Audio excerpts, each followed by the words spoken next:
এঁচড় কাটবো আজকে। এটা কাটি, কাটো কাটো। কাটি এখান থেকে। হুম। অনেক বড় হয়েছে, বড় এঁচড়, দারুণ হচ্ছে। একটু বেঁকা চারা, এই জন্য গাছের থেকে পাড়া কাঁঠালটা আমি অর্ধেক করে নিয়েছি। এই অর্ধেক ভাগটা নিয়েই যাব আমি আমার প্রিয়জনের বাড়ি, আমার পিসির বাড়িতে। আমি এসে গেছি দমদমে। আমার এই খালপাড়টা ভীষণ ভালো লাগে, আমি যখনই আসি ছবি তুলি, ভিডিও করি। আর এবার সামনে যে বাড়িটা দেখছো, এই ফ্ল্যাটটাই থাকে আমার পিসি। অবশ্য আমি এই ভিডিওটা খুব ছোট্ট করেই করতে পেরেছি, বেশিটা করতে পারিনি, গল্পে গল্পে আমি ভুলে গেছিলাম।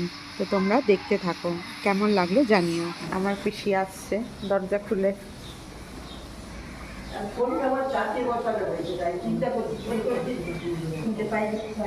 না না, আমি ফোন করিনি, আমি না ফোন করেই এসেছি। হ্যাঁ, একাই এসেছি।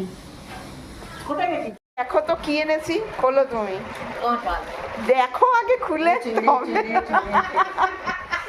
কিন্তু অর্ধেকই পাবে।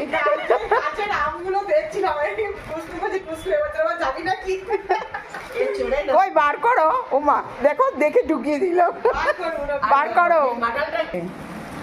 বাবা কদিন ধরে খাবো মা এত বড়? কতক্ষণ লাগবে 3-4 জনে খেলে? তোমার এই তুমি ফোনের কথা